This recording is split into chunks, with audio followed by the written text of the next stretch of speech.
તો અંકલેશ્વર શહેર એ division police મથકની હદમાં આવેલ એક ગામમાં રહેતી પીડિતાના લગ્ન મુસ્લિમ રીતિ રિવાજ મુજબ ઓલપાડની બાગે મદીનામાં રહેતા ઇરફાન હુસેન સિકંદર શેખ સાથે થયા હતા।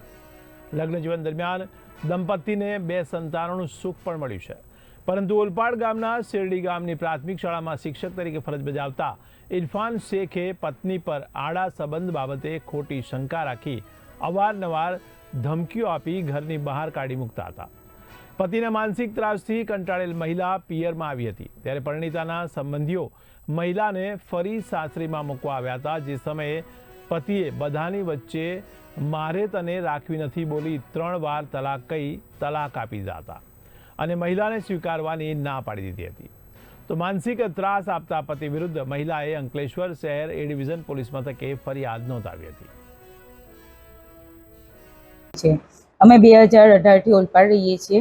મારા હસબન્ડ ઇરફાન હુસેન શેખ શેરડી પ્રાથમિક શાળા સુરત જિલ્લામાં નોકરી કરે છે।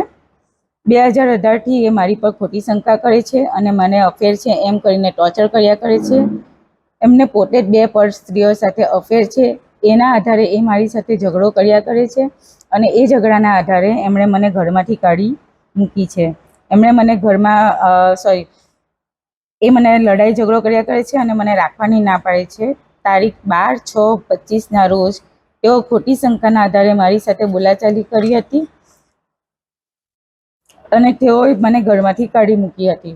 તે પછી હું મારી મમ્મીના ઘરે જૂના દીવા આવી ગઈ હતી। 2 દિવસ પછી મારા મમ્મી, મારા મામી અને મારા મામાનો છોકરો એ 3 મૂકવા આવ્યા હતા।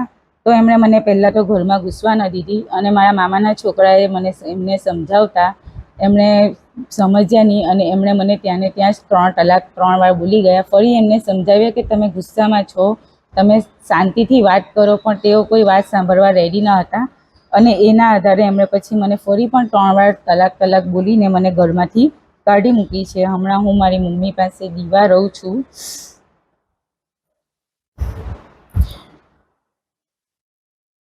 મારા મામાના છોકરાએ ઘણું સમજાવ્યું પણ એ કોઈ સમજવા માટે તૈયાર જ નથી। એમણે મારા બંને બાળકોને પણ લઈ લીધા છે અને મને મારા બંને બાળકો સાથે મળવા પણ નથી દેતા કે ફોન પર વાત પણ કરવા દેતા નથી અને મારા પિયર તરફથી મને જે કંઈ પણ આપવામાં આવ્યું હતું તે પણ બધું એમણે મને સ્ત્રીધન જે હતું તે પણ બધું એમણે લઈ લીધું છે, જેથી મેં એમના વિરુદ્ધ પોલીસ સ્ટેશનમાં ફરિયાદ નોંધાવી છે, જેથી અન્ય સ્ત્રીઓ સાથે આ રીતે અન્યાય ન થાય અને મને કોર્ટ્સ રાહે ન્યાય માંગેલ છે।